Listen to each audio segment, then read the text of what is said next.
अभी चल रहा है, ठीक है। तो बच्चे जो यहां पर अगर मैं देखूंगा तो ये कितने बच्चे, ये आप देखोगे सर 9 या 10 बच्चे में से एक का। पिछली बार क्या था कि 3 में से एक का। तो पिछली बार कंपटीशन ये था, इस बार उससे 3 गुना कंपटीशन है करीब। तो ये तो आपको मानना पड़ेगा कि इस बार थोड़ा सा टफ है। और बच्चे उस टाइम पे जब ये पहले आता था तो इतना ऑनलाइन एजुकेशन नहीं थी, बच्चों के पास उतने रिसोर्सेज नहीं थे, बच्चे ऑफलाइन पढ़ने में ही बिलीव करते थे। तो इस बार ऑनलाइन उन्हें सबको, और एक टाइम भी अच्छा खासा मिल गया, 1 साल। जो लगातार पढ़ रहे होंगे ना तो उनका तो आसानी से होगा। और 20 लाख में से 2,70,000 में आना कोई बहुत बड़ी बात नहीं है। फिर भी मैं यही कहूंगा कि 2,70,000 अगर ये वैकेंसी हो तो हर जगह से बच्चा सेलेक्ट मिलेंगे, मिलेंगे कि नहीं। तो ये ऐसे समझो कि 2,70,000 में आना है पहले, तो उसके बाद सीबीटी 2 में आप बैठोगे, है ना। तो ये आप एक कंपैरिजन समझ सकते हो कि पिछली बार से थोड़ा सा डराने वाले आंकड़े हैं। और आप एक बात ये देखिए कि इस बार एएलपी, टेक्नीशियन और मैं जेई तीनों की बात करूं तो एएलपी में जो आता है एग्जाम में वो मैथ्स में 20 क्वेश्चन, रीजनिंग में 25, जीएस में 10 और साइंस में 20। ऐसे ही अगर टेक्नीशियन में देखें तो मैथ्स में 25, रीजनिंग में 25, जीएस में 10 और साइंस में 40। अगर मैं इन दोनों की साइंस का कंपैरिजन करूं तो साइंस बिल्कुल एक जैसी है, एक जैसा सिलेबस है। आप दोनों मतलब जब सीबीटी 2 में जाएंगे हम एएलपी के में, इसमें तो है ही नहीं, जब सीबीटी 2 में अगर एएलपी के में जाएंगे, अभी सॉरी, तो मैं बताता हूँ तो बच्चे इसमें ना मतलब तब थोड़ा साइंस में अंतर आएगा क्योंकि साइंस एंड इंजीनियरिंग वहां ऐड हो जाएगी, ठीक है। तो वहां फर्क पड़ेगा, लेकिन यहां इस लेवल पे जाके एक सा है, साइंस यहां भी है तो यहां भी आप उसी साइंस को पढ़ रहे होंगे। अब जीएस, आप देखो जीएस का रोल वाकई बहुत कम है, तो इसको समय देने का बहुत ज्यादा औचित्य आप लोगों के लिए नहीं है। यहां हालांकि जो जीएस का सिलेबस पढ़ते हो तो GS and current affairs specially mention किया हुआ है। तो इसलिए आप ये तो मान के ही चलिए जब करंट अफेयर्स को स्पेशली मेंशन किया सब्जेक्ट के साथ कि 10 में से जहां 10 की भी जीएस आ रही है वहां 2-3 प्रश्न जरूर मिलेंगे। तो करंट के टच में तो रहना पड़ेगा, और 2-3 मायने रखते हैं अगर 10 की जीएस हो तो, ठीक है। रीजनिंग कोई अलग से पढ़ने की जरूरत नहीं है, वही रीजनिंग है। सब में तीनों में एक से एक तो है, सब में 25-25 की, और आएगी भी एक जैसी ही, कुछ खास अंतर देखने को नहीं मिलना। मैथ्स में 20-25-30 का है, तो मैथ्स में ये मान सकता हूं मैं कि जेई में थोड़ा सा लेवल वो बढ़ा देंगे, लेकिन टेक्नीशियन ग्रेड 3 और एएलपी में एक जैसा ही मिलेगा। और भाई इन सब की क्लासेस में आपकी राहुल तेवतिया सर से लगवा रहा हूं। आप सब लोग जानते हैं एडवांस मैथ्स में आरडब्ल्यूए का कितना बड़ा चेहरा है, तो इसलिए लगवा रहा हूं कि इन बच्चों के लिए मैं बहुत सीरियस हूं। और एडवांस मैथ्स, अब आप कहोगे सर एडवांस मैथ्स ऐसे कितना आएगा, तो मैं कहूंगा कि एडवांस मैथ्स को एक लिमिटेड ही पढ़ना है आपको। रेलवे के एग्जाम में एडवांस मैथ्स का बहुत बड़ा रोल नहीं रहता, ठीक है। और वो एक चैप्टर की तरह, ट्रिग्नोमेट्री को एक अर्थमेटिक के चैप्टर के बराबर ही समझा जाता है। ज्योमेट्री, ट्रिग्नोमेट्री, तो ये सब आएंगे, पर ये क्वेश्चन एक एक दो दो आएंगे इनसे, ठीक है। तो इसलिए बहुत टेंशन लेने की जरूरत नहीं है, ये आपका सिलेबस है। और 1 घंटे में यहां केवल 75 ही क्वेश्चन है, 1/3 की नेगेटिव मार्किंग है एएलपी में, सीबीटी 1 में। यहां 90 मिनट है, 1/3 की नेगेटिव मार्किंग है, लेकिन क्वेश्चन 100 है। और जेई में भी 90 मिनट है, 100 क्वेश्चन के लिए 1/3 की नेगेटिव मार्किंग है। तो ये पूरा मैंने आपको परफॉर्मा बता दिया। अब थोड़ा सा गौर कर लेते हैं जिसके लिए वीडियो बनाने आया हूं कि सर कट ऑफ क्या जाती है, थोड़ा आइडिया अगर उसका भी बच्चों के मन में हो तो हम सीबीटी 1 का फिर थोड़ा जिक्र कर लेंगे। बच्चे सीबीटी 1 होता है केवल भीड़ छांटने के लिए, कि भीड़ को अलग करा जाए। फालतू के लोग जिनको पढ़ने से भी मतलब नहीं है, बस एग्जाम देना है, उनको अलग किया जाए। और आप यकीन मानना अगर 20 लाख फॉर्म है तो 2,70,000 बच्चों से ज्यादा पढ़ने वाले नहीं होंगे। तो हर कोई अगर थोड़ा बहुत भी इसको लेकर के सीरियस है तो सीबीटी 2 में तो जरूर ही जरूर बैठेगा एएलपी का हर बच्चा। और वो कट ऑफ कैसी जाती है अगर मैं पिछली बार की बताऊं तो बच्चा ये ऑफिशियल तो नहीं है, क्योंकि ऑफिशियल साइट से हटा दी गई है। अब ये किसी साइट पे पड़ी हुई है, किसी पर्सनल साइट पे, तो मैं वहां से लाया हूं, तो जो सबसे ज्यादा मैच करती थी वो मेरे को ये मिली, ठीक है। इसमें एक आध में फर्क हो सकता है तो उसको इग्नोर करना। जैसे आरआरबी मैकेनिकल तो एक कैटेगरी वाइज लगेगी, मतलब ट्रेड वाइज लगेगी, जैसे मैकेनिकल ट्रेड का अलग, और वो आगे दिख रहा है इलेक्ट्रिकल ट्रेड का अलग। तो इस तरह से होती है कट ऑफ। अब आपको आपको मालूम ही है कि आपका केवल एक ट्रेड होगा और किसी एक आरआरबी से आपने भर रखा होगा, तो उस तरह से तो एक आइडिया मिल जाएगा कि कितनी कट ऑफ जाती है।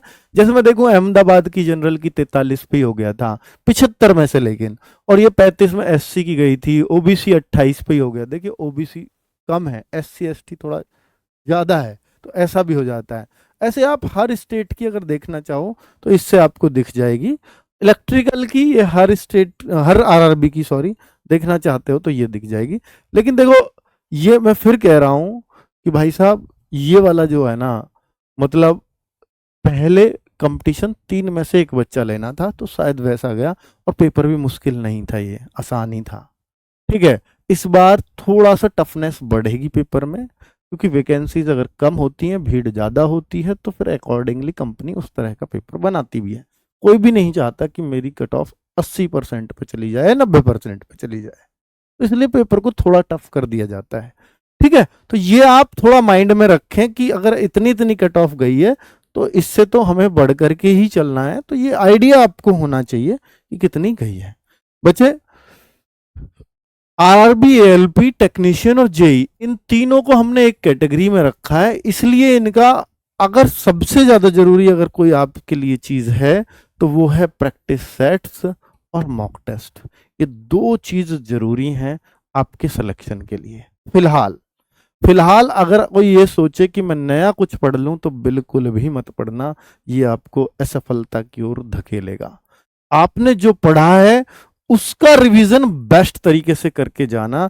अभी जो अब समय है आपका नया पढ़ने का खत्म हो चुका है। आप कहो नहीं अब मैंने एडवांस नहीं आता, मैं एडवांस सीख लेता हूं। मैं कहूंगा कि अगर आपने अब तक एडवांस नहीं पढ़ा तो आप अर्थमेटिक को और मजबूत कर लो, ज्यादा अच्छा रहेगा आपके लिए। ठीक है, आपने जीएस में जो चीजें पढ़ी हुई हैं उनको बस संवार लो, उनको एक बार फेर लो, ज्यादा अच्छा रहेगा आप लोगों के लिए। तो अगर मैं इसमें आपको टाइम टेबल वगैरह बताऊं तो भाई मैथ्स के लिए राहुल तेवतिया सर शाम को 5 बजे इसमें अवेलेबल रहेंगे। संदीप चौधरी सर शाम को सॉरी सुबह 7 बजे इसमें रीजनिंग की क्लास लेंगे। और यहाँ पर ना हमने साइंस को बहुत सीरियस लिया है। यहाँ साइंस को इसलिए सीरियस लिया गया है बच्चों कि हम जानते हैं कि अगर साइंस में मैं क्वेश्चंस करवा दूं तो हो सकता है बच्चों की समझ ही ना आए, तो इसलिए हमने साइंस में क्रैश कोर्स किया है। और भाई ये सब कुछ यूट्यूब पे फ्री, लोग क्रैश कोर्स के भी पैसे आपसे हो सकता है बना लें इस टाइम पर, नहीं, हमने बैच दिया आपको। बैच के बाद अगर कुछ भी कराएंगे तो वो सब यूट्यूब पे होगा, ये आप आरडब्ल्यू को जानते हो। तो भाई बायोलॉजी, केमिस्ट्री और फिजिक्स तीनों के एक्सपर्ट टीचर, इसलिए तीनों के अलग अलग हैं। तो आप देखेंगे कि भाई सुबह 10 बजे आपकी बायोलॉजी का क्रैश कोर्स में क्या होगा कि थ्योरी प्लस क्वेश्चंस दोनों साथ चलेंगे, ताकि थ्योरिटिकल पोर्शन से आप क्वेश्चंस खुद बनाना सीखो। ठीक है, केमिस्ट्री में वही होगा 11 बजे, और शाम को 8 बजे फिजिक्स चल रही होगी, और जीएस की क्लास 12 बजे हो रही होगी दिन में। ये कल से ही क्लासेस शुरू हैं, तो ये टाइम टेबल नोट कर लेना अगर आप तीनों वैकेंसी में से किसी में फॉर्म है और किसी को लेकर के बहुत ज्यादा सीरियस हो तो। और मॉक टेस्ट बिल्कुल हर संडे सुबह 6 बजे। अब इनका मॉक टेस्ट आपको अलग अलग मिलेगा आरडब्ल्यूए के ऐप पर। ठीक है, ताकि आप ये देख पाओ कि मेरा कितना स्कोर चल रहा है। अब बच्चे, रेलवे के लिए कुछ स्पेशल टिप्स हैं, अगर आप ये जानना चाहते हो कि कुछ गाइडेंस अगर इस समय मिल जाए तो ज़्यादा बेहतर रहेगा। हर बच्चा गाइडेंस के ताक में होता है, और मिसगाइड हो करके बहुत सारे बच्चे सिर्फ फेल इस वजह से हो रहे हैं कि उनको सही गाइडेंस मिल नहीं पा रही। क्योंकि हर कोई, यूट्यूब पे भी आप लोग देखते होंगे कि इस ऐसे लगा हुआ है कि मैं अपने आप को बेस्ट साबित कैसे करूं। बस अगर इस बात की बजाय इस पे ध्यान दे लिया जाए कि मैं अपने टीचर्स को बेस्ट कैसे बनाऊं, तो मेरे ख्याल से ज्यादा अच्छे रिजल्ट्स आएंगे और बच्चों के फेवर में आएंगे। ठीक है, तो हम लोग आरडब्ल्यू हमेशा उस बात पर काम करता है कि हम अपने टीचर्स से कैसे बेस्ट निकाल सकते हैं बच्चों के लिए, ताकि उसका एग्जाम इजी हो जाए उसके लिए। ठीक है, और कभी आपको ऐसा कोई प्रॉमिस नहीं मिलेगा जो पूरा नहीं किया जा सकता, ऐसा कोई दावा, ऐसा कोई वादा यहाँ पे नहीं मिलता। ये आप लोग जानते हैं आरडब्ल्यूए के बारे में जो यहाँ पढ़ रहे हैं। क्या अब कुछ नया पढ़ना चाहिए? मैं हमेशा कहता हूँ भाई, नया पढ़ने का समय होता है कि जब आपके फॉर्म आ गए तब से आप तैयारी में लग जाओ, तो नया पढ़ो पुराना पढ़ो वो आपकी चॉइस है। लेकिन जब एग्जाम डेट आ गई और एग्जाम में सिर्फ 40-45 दिन बच रहे हो, तो आपको नया पढ़ने के पे जोर नहीं देना चाहिए। जो चीज पढ़ चुके हो उसको कंठस्थ कैसे करें इस पर काम करना चाहिए। मतलब अगर आपके मैथ्स रीजनिंग है तो प्रैक्टिस करो दबा करके। अब आपके प्रैक्टिस कैसे करें? आपने मैथ्स एक बार कर लिया, सर बहुत बार कर ली ये बुक, अब मन नहीं करता इसे करने का, तो मैं आपको एक तरीका बताता हूं कि आप अगर आपकी मैथ्स की बुक आपने बहुत बार कर ली है तो मैं कहूंगा फिर मेरे कहने से एक बार करो। उसका कारण है कि जैसे अगर नंबर सिस्टम के क्वेश्चन है आपके मैथ्स में और उसमें 100 क्वेश्चन है, तो आप 100 मिनट लगा दीजिए उन पे, आपका इंटरेस्ट पैदा हो जाएगा। क्योंकि आपने कहा कि मुझे सब आता है, तो जब भी आपको ऐसा लगे ना किसी बुक से मुझे सब आता है, तो आप उस पर फिर टाइमिंग लगा दो और जितने क्वेश्चन है उतने मिनट लगा दीजिए। वो बहुत कुछ दे जाएगी बुक तब भी आपको। ये मैथ्स और रीजनिंग में जरूर करके देखना, ठीक है। एडवांस मैथ्स पर कितना ध्यान दें?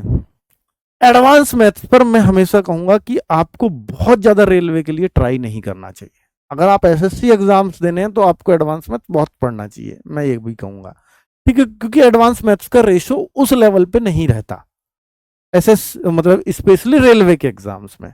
एसएससी में अच्छा खासा रहता है। लेकिन मैं जितनी भी बातें कर रहा हूं बच्चे प्रीवियस ईयर के आधार पे कर रहा हूं, मेरे पास और कोई आधार भी नहीं है, तो मैं बात भी करूंगा तो मैं किससे करूंगा? अब आप कहोगे कि जो सर अब क्या आ गया, तो देखो इस बात का जवाब मेरे पास भी नहीं होगा। अब के तो कुछ भी आ सकता है, पर प्रीवियस ईयर के ट्रेंड के हिसाब से कोई भी तैयारी कराता है ना। चलो, तो ये मुझे ऐसा लगता है कि शायद ये उस तरह से ही रिपीट होगा, और उस तरह से होता है तो फिर एडवांस मैथ्स को पढ़ने की बहुत ज्यादा आवश्यकता नहीं है। मॉक टेस्ट कितने लगाने चाहिए? देखिए, मॉक टेस्ट के लिए अगर आप सब कुछ रेडी है आपका और आप बहुत अच्छा स्कोर करने लगे हो, तो फिर आपको सिर्फ मॉक टेस्ट देने चाहिए। फिर आपको क्लास व्लास करने से कोई ज्यादा फर्क नहीं पड़ना चाहिए, है ना। करो नहीं करो उससे कोई दिक्कत नहीं है। फिर आपको जहां डेली मॉक टेस्ट मिल रहे हो उस तरफ शिफ्ट हो जाना चाहिए। लेकिन अगर आप ये है कि नहीं सर मैं अभी किनारे पे चल रहा हूं, मेरे अभी जो एक होना चाहिए सेटिस्फैक्टरी स्कोर उससे काफी कम आ रहा है, या मैं उसके आसपास हूं, तो फिर आपको हर संडे तो एक मॉक टेस्ट लगा ही लेना चाहिए। तब तक मैं ये कह रहा हूं कि हर संडे भी लगाओगे ना, और सबसे पहले 25 नवंबर को पेपर है एएलपी का, तब तक 7 मॉक टेस्ट लगा पाओगे आराम से। बहुत ज्यादा इसलिए भी नहीं कह रहा मैं, क्योंकि अगर आप मॉक ही लगाते रहोगे तो फिर मॉक का सुधार कैसे करोगे? मॉक का फायदा तब है कि जब मॉक में हो रही गलतियों से आप सबक लो कि भाई ये गलती क्यों हुई। मॉक दे दिया 1 घंटे का मान लो एएलपी में, लेकिन उसके बाद 1-1.5 घंटे और दीजिए उस पर कि गलत क्वेश्चन कौन से हुए, कौन से क्वेश्चन मुझसे नहीं बनते, ये क्यों नहीं बनते और ये क्यों गलत होते हैं। जो नहीं बनते, ये चैप्टर ही मुझे समझ नहीं आते, तो फिर उनको मत पढ़ो, बाकियों को और स्ट्रॉन्ग करो। और जो आते हुए गलत होते हैं तो ये क्यों होते हैं इस पे और काम करो। तो आप देखोगे कि मॉक टेस्ट में आप अपना स्कोर अच्छा खासा कर लोगे कुछ ही टाइम में, ठीक है। चलिए, तो ये हर संडे पे आरडब्ल्यूए पर सुबह 6 बजे आपको मॉक टेस्ट मिला करेगा, उसको जरूर दिया करो, ठीक है। क्या इस बार एग्जाम टफ हो सकता है? बच्चे, जिस तरह के हालात हैं, जैसे देखो वैकेंसीज भी कम हैं, फॉर्म भी पहले से ज्यादा हैं, तो निश्चित तौर पर ऐसा बनाया जाता है कंपनी द्वारा कि भाई पहले से तो थोड़ा टफ रखना पड़ेगा, और कंपटीशन हाई होता जा रहा है। पिछले बार से अगर आप देखोगे तो 5-6 साल पहले से आप कंपैरिजन ही नहीं कर सकते आज के कंपटीशन का, ठीक है। तो इसलिए थोड़ा तो टफ बनना पड़ेगा, और आप प्रीवियस ईयर को देख के चल रहे हैं तो थोड़ा गलत चल रहे हैं। तो अभी थोड़ा सा अपने आप को सिचुएशन में डालना होगा और थोड़े अच्छे क्वेश्चन भी करने होंगे, ये मेरे आपको सलाह है। क्या स्पेशल करने की जरूरत है? एक बात मैं यहां पर कहना चाहूंगा, स्पेशल करने की बहुत आवश्यकता नहीं है, क्योंकि स्पेशल ढूंढने के चक्कर में हम अपना बहुत समय बर्बाद कर रहे हैं। आप देखो एक बार खुद को कि आप यूट्यूब पे जाते हैं तो आपको सैकड़ों ऑप्शंस मिलते हैं कि मैं इससे पढ़ूं या इससे पढ़ूं। साइंस तो ये भी अच्छी पढ़ा रहा है, मैथ्स तो ये भी अच्छा पढ़ा रहा है, भाई सब अच्छा पढ़ा रहे हैं। आप किसी एक को चुनो और उसी से पढ़ो। चुनने में जरूर आप एक दिन लगा लो कि मुझे इससे पढ़ना है या उससे, फिर सब कुछ उससे पढ़िए। मैथ्स आप ये कर सकते हो कि मैथ्स में अलग जगह से पढ़ रहा हूं, मैं साइंस अलग जगह से पढ़ रहा हूं, मैं जीएस अलग जगह से पढ़ रहा हूं, पर जो चुन लिया ना, फिर उसको समय दीजिए और फिर विश्वास करके पढ़िए, तो आप बेहतर कर पाओगे। और अगर आप ये सोचते रहे कि नहीं ये बेहतर है या नहीं है, मैंने वो क्लास देखी, तो बहुत सारे बच्चे ऐसे कंफ्यूज होते हैं। मेरी ये आपको पर्सनल सलाह है, मत होइए इस बात में कंफ्यूज, और जल्दी से जल्दी अपना चुनाव करिए और फिर वहां जान लगा दीजिए।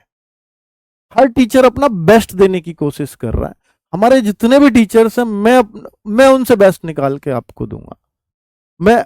हमारी मीटिंग सिर्फ इस बात पर होती है टीचर्स के साथ कि हम बच्चों के लिए, बच्चों के हिसाब से कैसे चीजों को आसान बना सकते हैं और क्या करें कि ताकि क्वेश्चंस ज्यादा से ज्यादा बच्चों के एग्जाम में हम फंसा सकें। तो ये हमारी रेगुलर मीटिंग होती है बच्चे। ठीक है, तो मैं आपसे ये कहना चाहूंगा कि जब आप पढ़ रहे हो तो विश्वास करके पढ़िए, और ये नहीं कि मैं साइंस की क्लास यहां भी देखूं, मैं वहां भी देखूं, मैं वहां भी देखूं। आप यकीन मानिए कुछ भी ग्रैब नहीं कर पाओगे, कुछ भी आप अपने हासिल नहीं कर पाओगे इस बात से। तो अगर आप ऐसे मन उथल पुथल रहता है ना कि मैं सब जगह देखूं, तो आप कहीं भी नहीं देख पाओगे, या देख भी पाओगे तो उसको कभी एग्जाम में वो काम नहीं आ पाएगा। ठीक है, तो आप अपना साइंस का टीचर चुन लीजिए कि मुझे यहां से पढ़ना है, फिर वहीं से पढ़िए। ये आपको एक ईमानदार वाली सलाह है, ईमानदारी वाली। ठीक है, मुझे मैथ्स इस टीचर से पढ़ना है तो उसी से पढ़िए, बाकी सब्जेक्ट मुझे कहीं और पढ़ने तो कहीं और पढ़ लीजिए।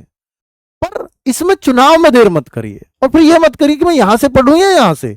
अगर ऐसे कंफ्यूज हो रहे हो तो फिर आप कहीं से नहीं पढ़ पाओगे। ठीक है, चलिए, थैंक यू, नमस्कार, धन्यवाद।